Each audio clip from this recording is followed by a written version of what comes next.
He moved beneath the olive's aching shade, untroubled by the roots from which he came.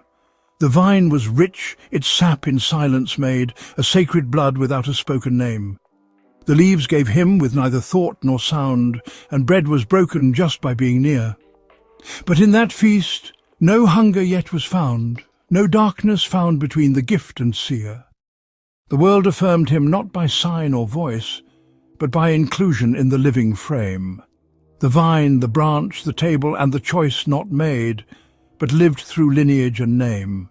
In all things known, the Scion was complete, a mystery whose answer never pressed. But something stirred beneath the garden seat, a tremor buried deep within his chest. A sweetness soured not in taste but trace, a pressure from the ring not felt before.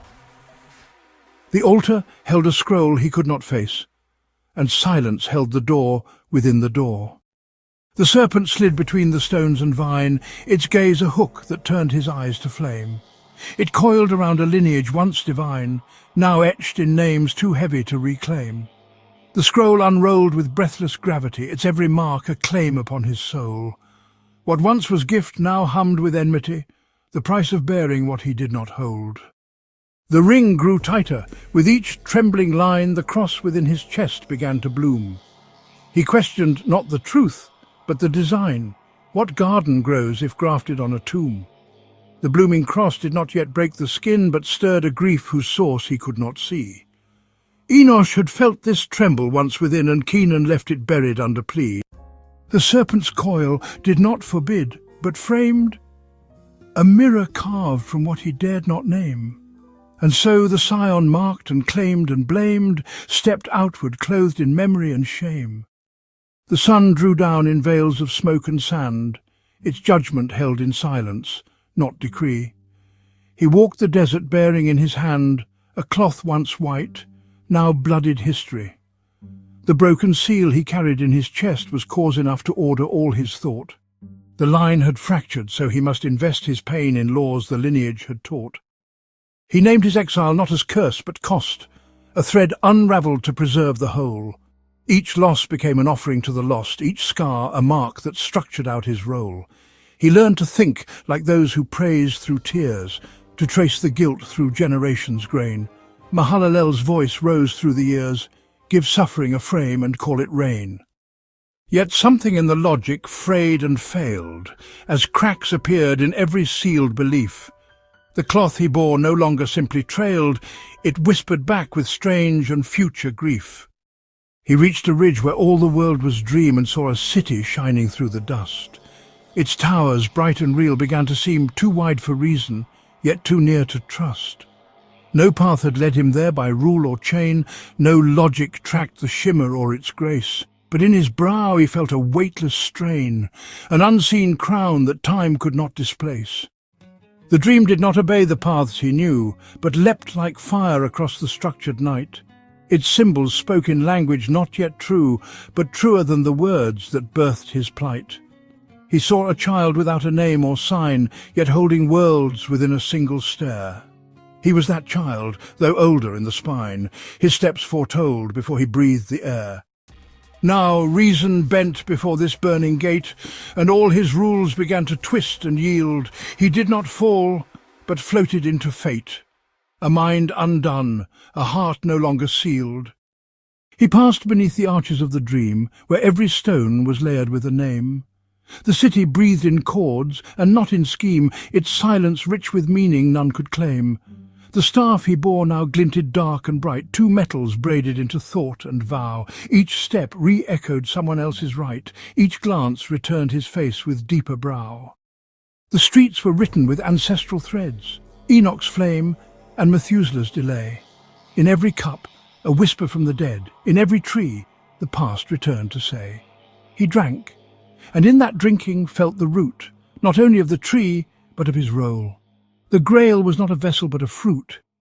To taste was to remember what was whole. But wholeness carried weight too vast to bear, and echoes turned to burdens in his chest. The question rose, what truths remain to share, when even sacred memory must rest? The library lay hidden in the stone, its shelves arranged by breath and not by dust. A star above him shimmered, half unknown. Bethlehem's echo breaking through his trust. He touched a book that pulsed beneath his hand, its letters warm, their meanings yet unread. The pages spoke in ways he'd understand only if lived, not studied, heard or said. He felt the crack within the holy cup, and saw the wisdom trapped within the seal. The living icon had to rise, erupt. A vessel must be broken to reveal, and so he let the artifacts unwind, the scrolls unspooled, the patterns torn and freed. To keep was now to fracture and to bind. The wine must spill, the wound be left to bleed. But in that break, new meaning could not form, unless the fragments also could align. A chalice cracked still holds the sacred storm, but only if stars' light is free to shine. He climbed the tower carved in breath and flame, each stair a chord tuned close to blood and sky.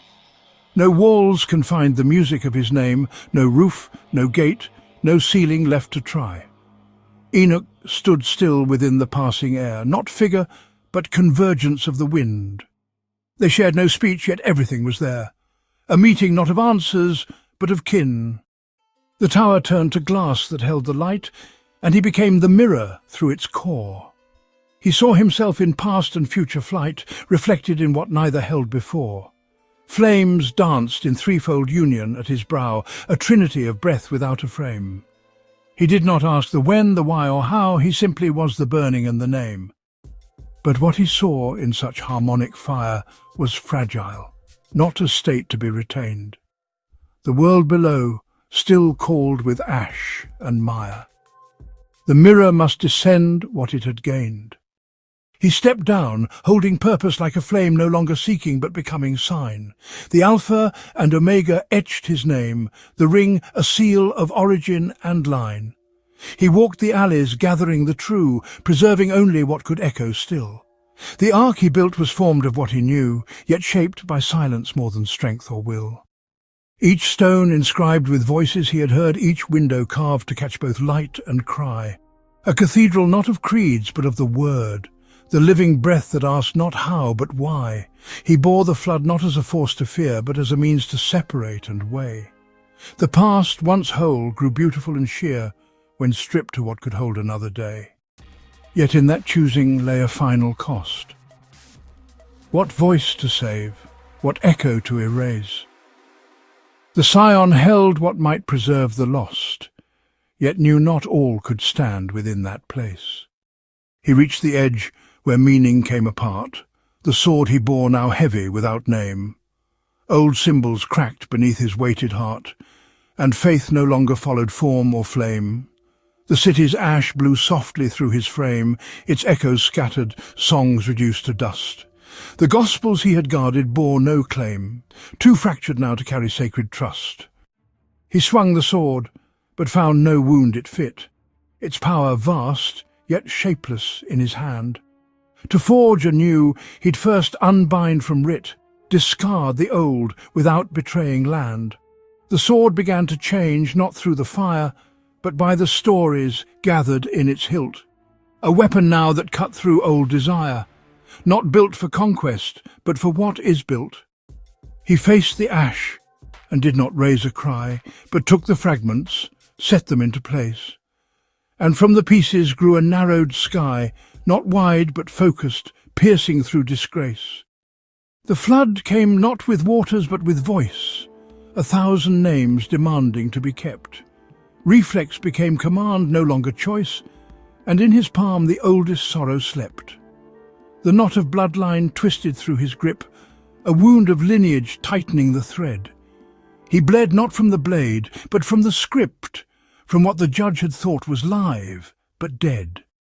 The world around him mimicked what he'd done, projected myths returned through sound and face. But instinct, once a compass, now would run in circles bound by genealogic trace. He paused, and in the pause began to see that not all roots deserve a second breath. To sever is not always blasphemy. Some knots must loose to pass the test of death. So gently, with a wisdom not from fight, he chose what branch would feed and what would fall. The flood withdrew, not gone but turned to light, and left the world half-written, open, small. The tomb was open, not with scream or blaze, but with a silence deeper than the grave. He crossed the threshold not in dread but praise, a living ark shaped now not just to save. The remnants of the flood became his voice, the ashes of the sword his written breath. The world was agent now, not just his choice, the self no longer parted from its death. He met the land as kindred, not as king, each tree a mirror, every storm a vow. The ring he wore did not command or sting, but marked the now as more than past or now.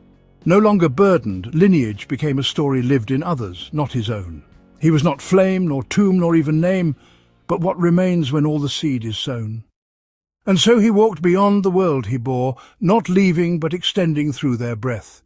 The threshold met, the ark concealed no more, for what he saved was born of life, not death.